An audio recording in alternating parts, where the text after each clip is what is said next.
रात के साए गहरे हो रहे थे। परिंदे वापसी की उड़ानें भरने लगे। खामोशी माहौल में गाड़ियों की आवाज़ थी। अंधेरे बहुत ज़्यादा हो रहे थे। मेरे जहन में बार बार अपनी बेटी का ख्याल आ रहा था। मैं पहली बार अपनी बेटी के ससुराल रहने जा रही थी। इससे पहले मैं रहने के लिए नहीं गई थी। मेरी बेटी मुझसे मिलने के लिए बहुत कम आया करती थी और जब भी आती तो उदास रहती। शुरू तो वह मेरे दामाद के साथ मुझसे मिलने के लिए आती थी, लेकिन जब से मेरा दामाद घर से बाहर गया था, तब से लेकर उसने मायके में कदम नहीं रखा।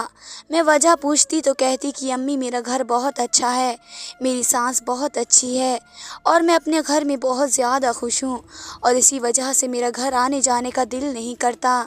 बस फ़ोन से बात कर जाती है।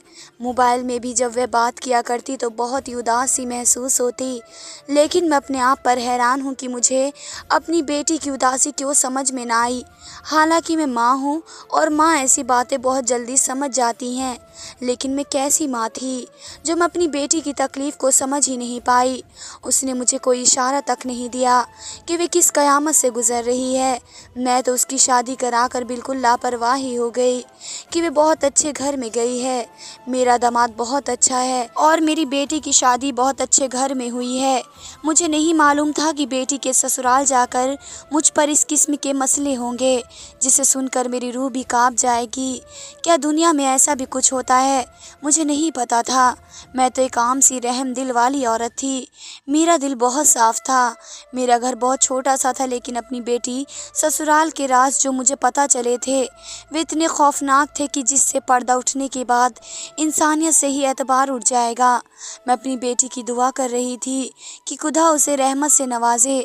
जैसे ही मैं अपनी बेटी के घर गई, मुझे मेरी बेटी ने कमरा दिया। मैं वहीं बेड पर बैठी थी, जबकि मेरी बेटी मेरे पास लेटी बार बार उठे जा रही थी और अपनी कमीज़ के दामन को पकड़े जा रही थी। मेरी बेटी इतनी खूबसूरत थी कि वह लाल सुर्ख गुलाब जैसी खूबसूरत, और उसका चेहरा अंधेरे में भी चमकता हुआ था। अल्लाह उसकी झोली भरने वाला था। उसके चेहरे पर ममता का ऐसा रूप था कि देखने वाले दंग रह जाते, लेकिन उसकी रंगत में अब दर्द ही झलक रही थी। मेरी गोद में सर रखे वह अपनी आंखें बंद करके लेटी थी, लेकिन एक बेचैनी सी उसके चेहरे पर, एक डर सा लग रहा था जो मुझे बयां नहीं कर पा रही थी। ना जाने वे किस बात से वह बार बार कमरे के दरवाजे को देख रही थी। मैं उसकी सारी हरकतों को नोटिस कर रही थी। दरवाज़ा खोलने की आवाज़ आई और मेरी बेटी ने अपने ऊपर ओढ़ी चादर को मुट्ठी में बंद कर लिया। उसका चमकता हुआ चेहरा बिल्कुल लाल हो गया। उसकी आंखों में बहुत कुछ नज़र आ रहा था। मैंने दरवाजे से आने वाले वजूद को देखा। वह मेरी बेटी की सास थी। वह भारी भरकम वजूद वाली औरत थी और चेहरे पर चश्मा लगा हुआ था। देखने में ही इतनी रहम दिल वाली मालूम होती थी। वह मुंह पर मुस्कुराहट सजाए हुए कमरे में आई। मेरी बेटी को अपने साथ ले जाने के लिए कह रही थी। उसने अपना चेहरा मोड़ा, मुझे देखा। उसकी आंखों में एक सिफारिश सी थी, लेकिन मैं उसे समझ ना सकी। उसने आकर भरी मोहब्बत से मेरी बेटी को देखते हुए कहा कि चलो तुम्हारी मालिश कर दूं। लेकिन मेरी बेटी का सांस ऊपर का ऊपर और नीचे का नीचे था और माथे पर पसीने की बूंदें चमक उठी। वैसे भी तुम्हारे आराम का वक्त है, आकर सो जाओ। उसने मेरी बेटी का हाथ पकड़ा और मेरी बेटी ने एक नज़र भर मुझे देखा, लेकिन उसकी सांस उसे लेकर वहाँ से चली गई। मैं समझ ना सकी कि मेरी बेटी अपनी सांस से क्यों डर रही थी। वह तो चली गई, लेकिन मेरे लिए बहुत से सवाल छोड़ गई। उसका चेहरा सब कुछ बयां कर रहा था कि वह आखिर मेरे पास से जाने से क्यों डर रही थी। लेकिन मैं अपनी दवाई लेते ही सो गई। मेरा इरादा अपनी बेटी से सब पूछने का था। सुबह होते ही मैं उसे सब कुछ पूछना चाहती थी। आखिर माजरा है क्या? मैं सुबह जल्दी उठने की आदत थी, इसलिए सुबह ही उठ गई। मैं बाहर गई, सहन के चक्कर लगाने लगी।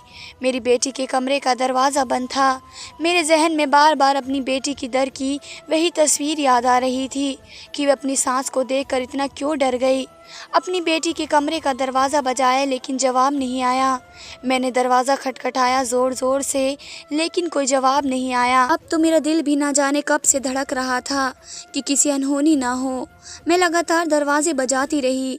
इसी वक्त दरवाज़ा खुला। मैंने सामने देखा जहाँ मेरी बेटी थी। उसकी सूजी आँखें उसकी रात के रोने की दास्तां को बयां कर रही थी। उसकी आँखें बिल्कुल लाल-लाल हो रही थीं। मेरा दिल बहुत ज़्यादा घबरा उठा। अपनी बेटी की हालत देखकर मैंने उसे अपनी तरफ गले लगाते हुए दरवाजे से अंदर झाँक कर देखा। उसकी सांस करवट के बल सो रही थी। मेरी बेटी मेरे गले लगकर रो पड़ी। उसका रोना ऐसा था मगर उसने बताया कुछ नहीं था। मैं जो कल आई थी पर मुझे कल मालूम हुआ कि दामाद घर नहीं रहते बल्कि 1 साल पहले ही वे देश से बाहर चले गए। इसलिए मेरी बेटी की सास उसके कमरे में ही सोया करती थी और मेरी बेटी की डिलीवरी का वक्त आ गया लेकिन दामाद बाहर हैं और मेरी बेटी ने मुझे चुप करा दिया ये कहकर कि वे आ जाएगा। लेकिन कब इसका जवाब तो मेरी बेटी के पास भी नहीं था। अपनी बेटी को लेकर अपने कमरे में आई और उसे दूध पिलाया। मैंने उससे बहुत ज़्यादा पूछा कि तुम्हारी सास तुम्हारे साथ क्या करती है, लेकिन वे खौफ से डरी हुई थी। मैं भी खामोश हो गई। मुझे उसकी सास बहुत अजीब सी औरत लगी थी जो मेरी बेटी को देखकर बार बार मुस्कुरा रही थी और उसे अपने साथ लगाती हुई इससे प्यार करती। ये सब देखकर मेरा दिमाग चकरा रहा था। मैं बाहर आ गई। मेरा दामाद बहुत ही अमीर था। बंगला, गाड़ी, सब कुछ उसके पास था। मेरी बेटी ऐश कर रही थी पर मेरे दिल में वहम था। रात हुई तो मेरी बेटी मेरे कमरे में मेरे पास दुबक कर बैठी थी। मैंने भी सोचा कि आज जान कर रहूँगी कि आखिर वजह क्या है। मैं अपनी बेटी को अपने बिस्तर में लिटा दिया। वे काफ़ी थकी सी मालूम हो रही थी इसलिए जल्दी ही सो गई। मैं अपनी बेटी की सांस के आने से पहले खुद अपनी बेटी की चादर ओढ़े और सांस के पास चली गई। कमरे में बहुत ज़्यादा अंधेरा था। उसकी सांस उसे खिड़की की तरफ खड़ी थी और अपना चश्मा सही कर रही थी और बेड पर बैठ गई जबकि अंधेरे में मुझे कुछ गिरने की आवाज़ आई और वो चश्मा था। अच्छा था कि उसका चश्मा गिर गया। उसने मुझे इशारे से अपने करीब बुलाया। मैं कदम कदम चलती चलती उसके पास जा पहुंची और बिस्तर पर लेट गई। फिर जो कुछ हुआ मेरा दिल हलक को आ गया। मेरी बेटी की सास मुझे अपनी बहू समझकर वे सब कर रही थी जो रोज़ाना मेरी बेटी के साथ हुआ करता। मुझे उस औरत से नफ़रत हो गई जो औरत होकर एक औरत के साथ ऐसा भी कर सकती है, जिन्हें खौफ ही नहीं था कि वे क्या कर रही है। ऐसी औरतों के दिल में क्यों प्यार नहीं रहता। मेरा दिल मेरी बेटी को सोच सोच कर फट रहा था। मेरी बेटी इतनी बड़ी परेशानी रोज़ सहती थी। वे इतनी बहादुर हो गई थी कि वे ये सब कुछ बर्दाश्त कर लेती। वह तो मेरी गुड़िया थी जिसे मैंने मोहब्बत से पाला था। इतनी तकलीफ़ कैसे वे बर्दाश्त कर रही थी। उसे तो सुई भी लगती तो वह रोने लग जाती और इन सब में वे ये सब कुछ बर्दाश्त करके खामोश रह रही थी। मुझे अपनी बेटी पर बहुत तरस आया जो इतने दिन से सब कुछ सह रही थी। सुबह होते ही मैं उसके पास सास के कमरे से बाहर आई। मैं लॉन में ठहर रही थी और बहुत कुछ सोच रही थी कि मेरी बेटी पेट से है। इस दौरान उसके साथ ये सब कुछ उसकी जान लेने के बराबर था। मेरी आंखें भीग गई थी। मुझे जब कुछ सोचा और मैंने चुपके से अपनी बेटी का मोबाइल उठाया और ये देखकर मुझे बहुत ज़्यादा हैरानी होने लगी कि मेरी बेटी ने पिछले 8 महीने से अपने पति से बात तक नहीं की। आखिर ये सब क्या हो रहा था। उसकी बेटी इतना कुछ छुपाए क्यों बैठी थी। मैंने दामाद का नंबर लिया और उसे कॉल कर डाली। पहले तो वे मुझे पहचान ही नहीं पाया लेकिन मैंने उसे अर्जेंट आने के लिए कहा। वह ज़रा चौंक गया। मुझे लगा कि वे नहीं आएगा, मना कर देगा। जो इतने महीने से अपनी बीवी से बात नहीं की उसे क्या मतलब होगा कि क्या क़यामत होगी उसकी बीवी का। लेकिन वह रज़ामंद हो गया कि कल वह आ जाएगा। उसने मुझसे कुछ पूछा। कुछ देर बाद मैं उसकी सास के पास बैठी थी जबकि मेरी बेटी अपनी सास से फासला बनाए हुए बैठी थी। मैं लगातार अपनी बेटी को देख रही थी और उसकी सास मेरे सामने प्यार का महज दिखावा कर रही थी। वह ये प्यार सिर्फ महज दिखावा था। मेरी बेटी की कलाई पर नील के निशान नज़र आ रहे थे जैसे कि किसी ने बेदर्दी से उसका हाथ पकड़ा हो। अब अगले दिन दोपहर का वक्त था। बाहर से एक हॉर्न की आवाज़ आई। सारे नौकर कुछ सामान लेकर घर में आ रहे थे। उस हॉर्न की आवाज़ सुनकर मेरी बेटी बिल्कुल सहम सी गई जो ज़रा सियाहट पर भी डर जाती थी। मेरा दामाद एक बैग लेकर अंदर आया। उसे देखते ही मेरी बेटी पथरा गई, जबकि उसकी सास चंद जमकर पीछे बैठी रही। शायद उसे अपने बेटे का आने का बिल्कुल अच्छा नहीं लगा, लेकिन वह शातिर औरत अपने जज्बात पर काबू पाते हुए अपने बेटे से मिली और ऐसे कर रही थी कि जैसे वह बहुत ही ज़्यादा खुश हो अपने बेटे को लेकर। लेकिन मैं सब हकीकत जानती थी कि वह डर गई है। जो वह रोज़ करती है वह अपनी बेटे की मौजूदगी में बिल्कुल नहीं कर पाएगी। मेरा दामाद काफ़ी खूबसूरत नौजवान था। मेरी बेटी और उसकी जोड़ी काफ़ी अच्छी लगती थी। वह अपनी माँ से मिला और मुझे प्यार लेते हुए बैठ गया। वह काफ़ी थका हुआ मालूम हो रहा था, शायद सफ़र की थकान थी। मेरी बेटी वहीं पर बैठी हुई थी। उसने एक बार भी आंखें उठाकर नहीं देखा, बल्कि वे फर्श को देखे जा रही थी और अपने हाथों की उंगलियां मोड़ रही थी, जैसे कि कुछ बर्दाश्त कर रही हो। अपनी अंदरूनी डर पर वह काबू पा रही थी। मेरे दामाद मेरी बेटी पर देखकर मुस्कुराया। बाप बनने की खुशी पर वह बहुत ज़्यादा खुश भी था। लेकिन मेरी बेटी अकेली बैठी हुई जल्दी से अपने कमरे में चली गई। रात खो रही थी। आज मेरी बेटी का चेहरा बिल्कुल नॉर्मल था। जिन आंखों में मुझे डर और खौफ दिखता था, आज उसकी आंखों में कुछ भी नहीं था।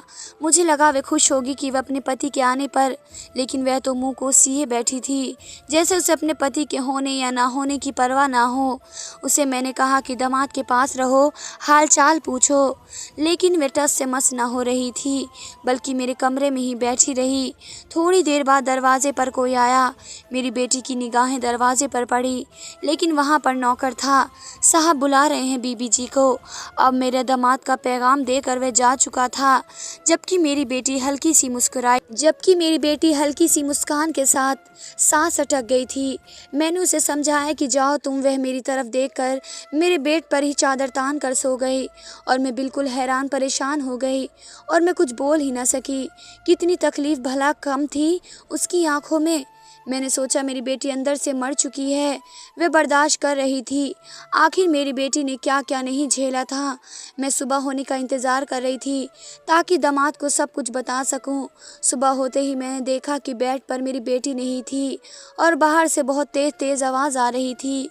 मैंने अपनी चादर ली और बाहर आ गई, लेकिन सामने का मंजर देखकर मेरी रूह कांप गई।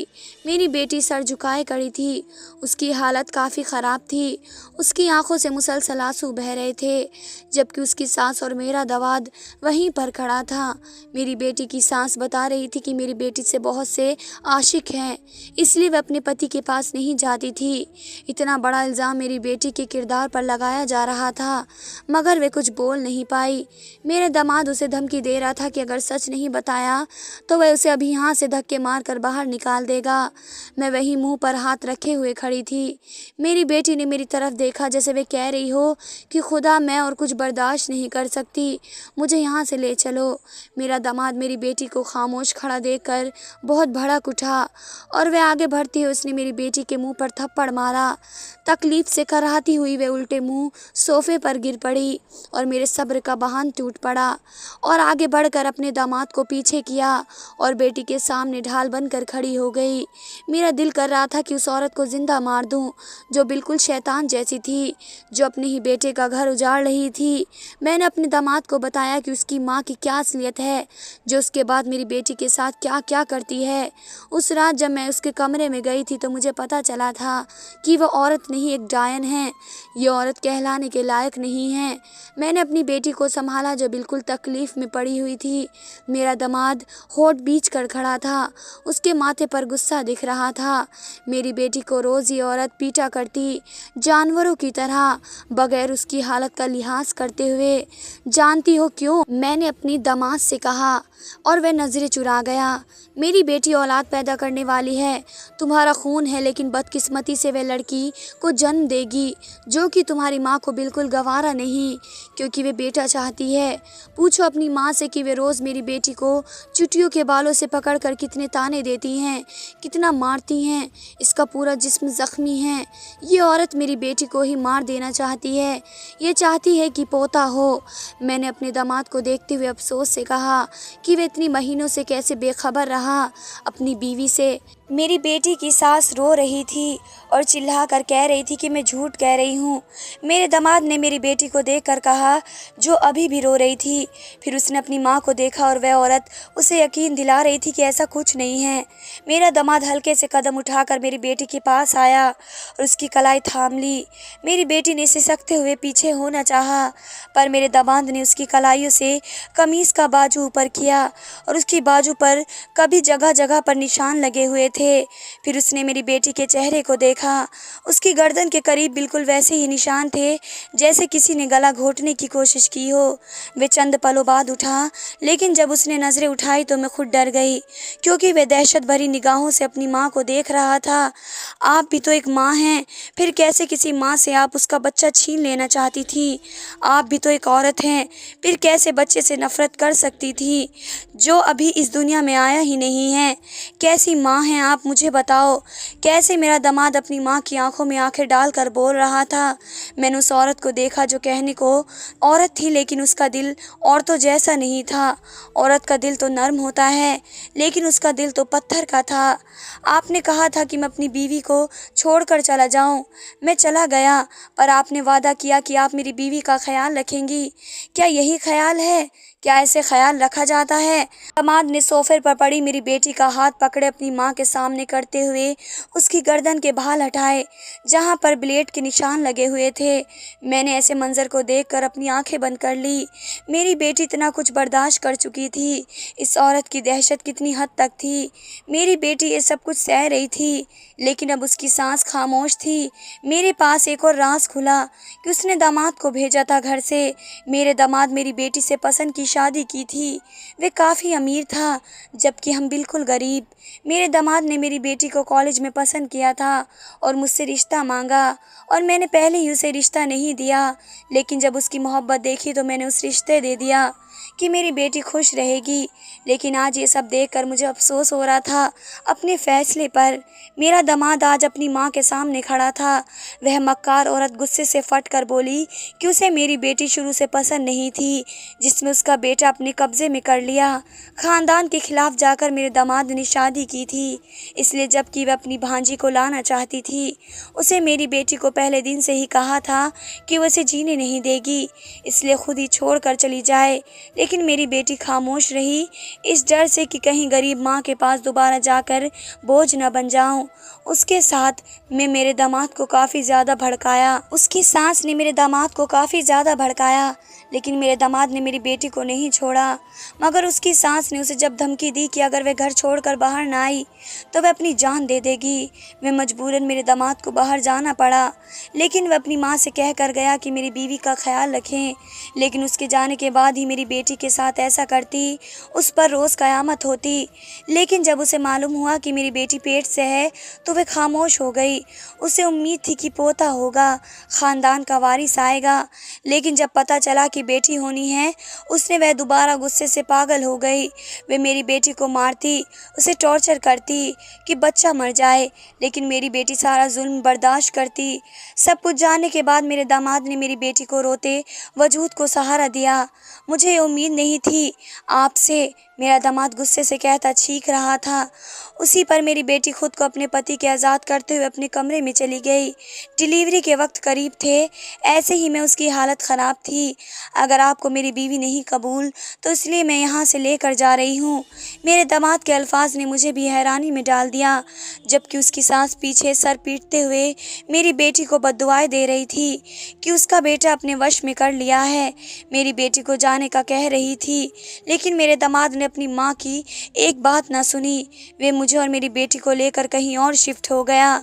मैं अपनी बेटी के साथ ही रह रही हूँ, जबकि मेरा दामाद मेरी बेटी का बहुत ज़्यादा ख्याल रखता था। लेकिन मेरी बेटी उससे बहुत ज़्यादा खिंची खिंची रहा करती थी, जो बात मैं नोट कर चुकी थी।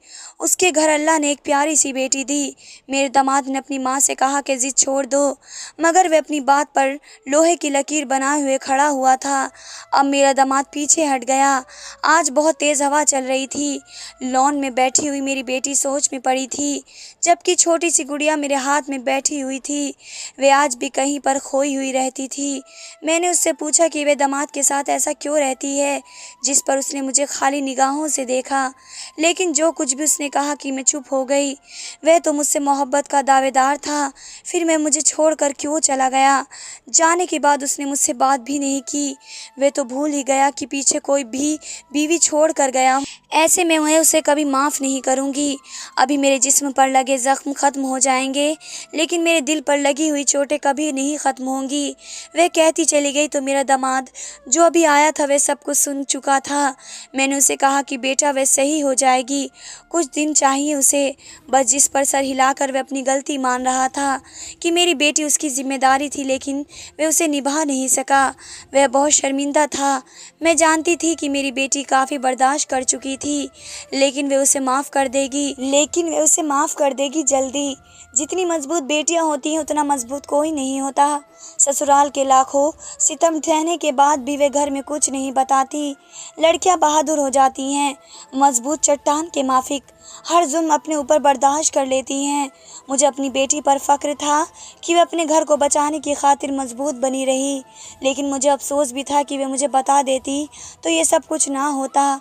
मैंने गहरी सांस भरी और दुआ की कि मेरी बेटी अब खुशहाल रहे, जो अभी भी मुरझाई हुई रहती।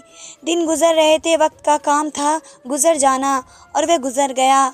आज मेरी बेटी की बेटी जो 1 साल की हो गई थी, झूले पर बैठी हुई थी। उसकी किलकारियाँ घर की रौनक थी। मैं तो उसे देखकर ही खुश हो जाती। मेरी बेटी की सांस को फालिश हो चुका था, और खुदा इंसाफ करने वाला है। अल्लाह ने उसे सज़ा दे दी, क्योंकि वे एक औरत पर जुल्म कर रही थी और आज वे मोहताज हो चुकी थी। मेरी बेटी जिसने ज़िंदगी की मुश्किलें सामने काटी थी, आज वे बहुत ज़्यादा खुश बैठी थी। मेरा दामाद मेरी बेटी को शहज़ादे की तरह रखता। आज मेरी बेटी के चेहरे पर मुस्कुराहट थी। उसने जितना बर्दाश्त किया था उससे ज़्यादा उसे खुशी मिली। झूले की दोनों तरफ से वे दोनों खड़े हुए मेरी बेटी मुस्कुराते हुए अपनी बेटी को देख रही थी, जबकि मेरा दामाद उसे झूला दे रहा था। तीनों के चेहरे पर मुस्कुराहट थी। बेटी ने दूर से देखा और पास आने का इशारा किया, लेकिन मैंने ना में सर हिला दिया। धन्यवाद दोस्तों।